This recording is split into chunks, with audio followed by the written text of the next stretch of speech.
She slapped me, right there, in the middle of her wedding with 300 guests watching.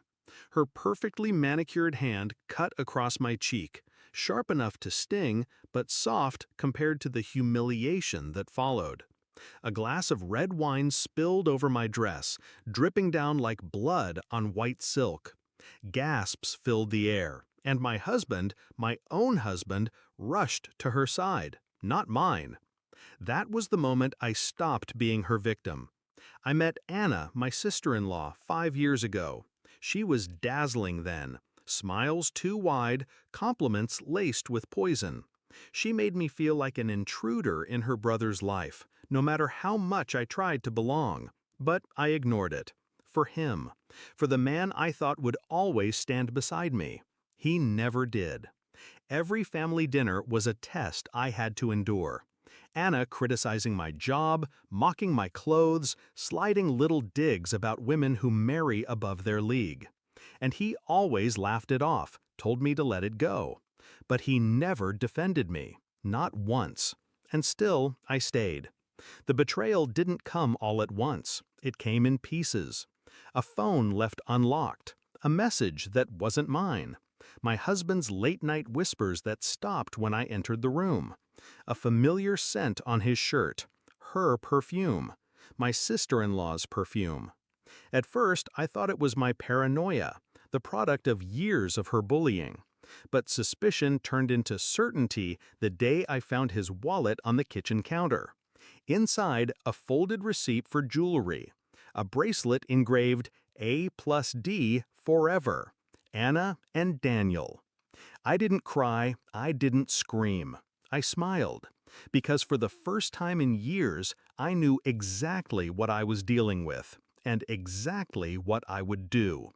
I let them think they were clever, that I was blind. I played the quiet wife. I endured their smirks, their inside jokes, their little glances. And all the while, I collected. Screenshots, receipts, bank transfers, late-night call logs, enough evidence to bury them both. But evidence wasn't enough. I didn't just want them exposed, I wanted them ruined. So I waited.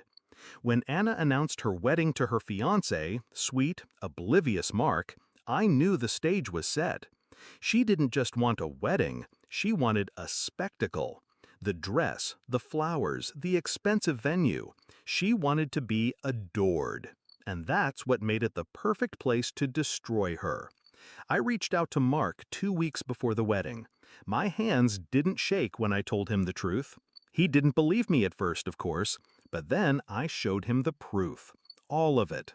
His face collapsed, his hands clenched, but then he asked me to help him. And I did. So there I was, at her wedding. Red wine soaking through my dress. The crowd buzzing with judgment. My husband standing beside his sister, glaring at me as if I was the problem. But I stayed still, silent, waiting. Because this wasn't my scene. This was Mark's. He took the microphone during the speeches. The room went quiet. His voice shook at first, but then it grew stronger, steadier, fueled by betrayal.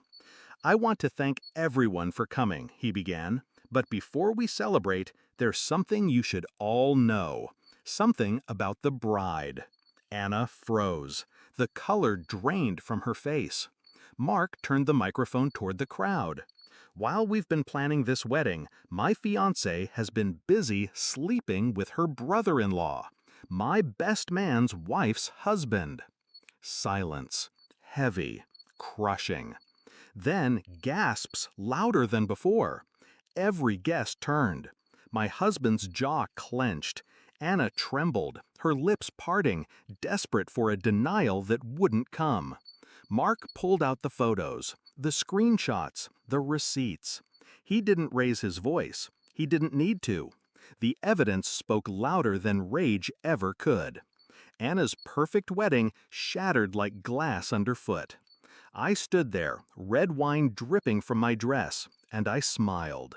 For years she tried to humiliate me. For years he let her. And in one perfect moment, their mask slipped. Everyone saw them for what they were. Not golden, not untouchable, just rotten.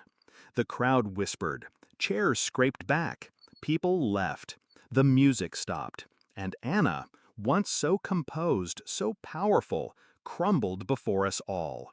Her groom walked out without looking back. My husband followed, trying to salvage something that couldn't be saved. And me?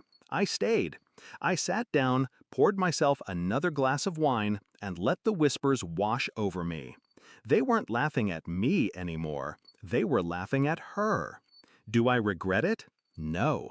Because revenge doesn't always require screaming or chaos or violence. Sometimes it just takes patience.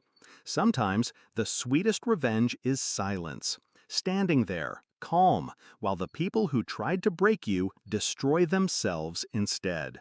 And the best part, I didn't even need to lift a finger. They handed me their ruin on a silver platter, and I drank to it.